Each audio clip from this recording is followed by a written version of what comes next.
Assalamu alaikum muhterem kardeşler. Aldılan hemmelerden Allah razı olsun, milletimiz razı olsun. Biz bugün bir yerge 20'ye yakın devlet kardeşler özümüzün milli iradesini ifadeleş için geldik. Vatandaki halkımızdan, riştimizden, üzmegenligimizni ifadeleş için geldik. Düşmanımız Komünist Xitoy hakimiyetiga milli irademizden egilmaydiganligini, sunmaydiganligini, kurash irademizden boşashmaydiganligini ifadalash uchun keldik. Hem bunu ifadaladik.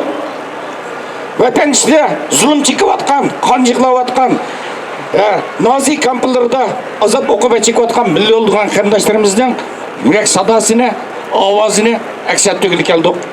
Menimcha biz maqsadimizga yetdik.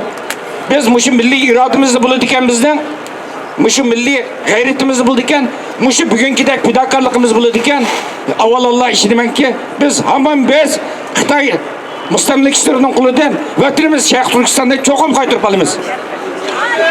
Yassun Sharq Turkiston! Yassun Sharq Turkiston! Yassun mustaqillik! Yassun mustaqillik! Şehitler ölmez! Şehitler ölmez! Şehitlerimizin kısasını çok amalıyız! Hem onlardan tekrar Allah razı olsun.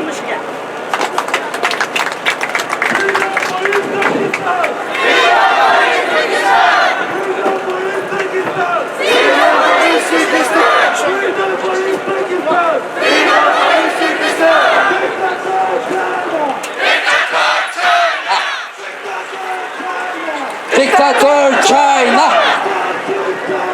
Faşist China, Nazist China, Freedom, Freedom. Növbətdə Norvegiyadan kelgan Roşangül xanım, Rabia xan ana ne sohbetga beş kez sözge teklif kılma. Assalamu alaikum Uygurum. Ben bek hayacanlanıp gidip barman. Hazır Xitoy bilan jang maydonida jang qilgandek his qilyapman. Mening Rabiha Musa anam 84 yosh kirdi 5-oyning 7-si. Bultu 4-oyning 9-i qo'lga oldi degan bilan ulaymi, tirikmi men bilmayman. Biz bek azoblanamiz. Yalnız bir Rabiha Musa anamiz. Nurg'un qarindoshlar, mana mushundaq yosh bolalar 16 yildan 12 yildan kesilyotidi, yo'qilyotidi. Uyg'urim uchun hammagidan oldin jam qilib menishqa hozirman. Shunday qilib shu Uyg'urim uchun men bek hayajonlanib, nima qilishimni bilmayapman. Men onam uchun, vatanimdagi zulm chekayotgan Uyg'urlarim uchun Uyg'urlar bilan uyg'unib bir maqsad, bir niyatda mush maydon kelgani shunday xush oldum.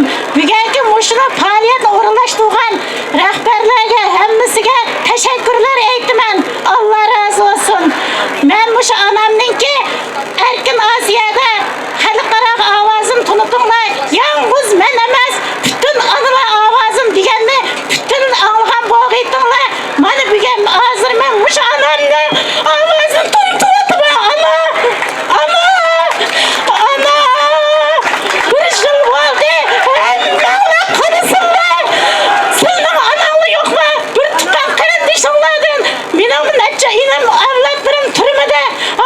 Hiçbir haber yok. Belki sıldım şunda azap içinde. Kanda uxlavatımız, kanda yep içivatımız. Nim bülük kılıvatımız, özümüz bilmeyimiz hazır. Tumanın içine kaldık. Yukarısın kapır Xitoy, komünist Xitoy'la. Hem de ben ayacalandım, giberini tapamadım. Hem bağlanmış Uygurumlar. Hemimiz uygunaydı. Ben ayacalandım. Hem bağlarga rahmet, teşekkür ederim. Rahmet.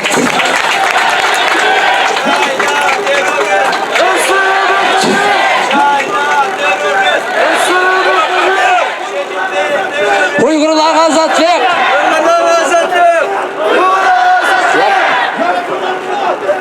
Nasıl?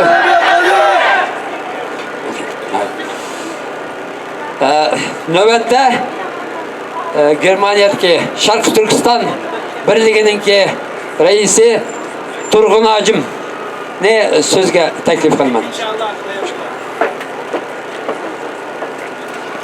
Assalomu alaykum. Dunyoning hamma yeridan kelgan aziz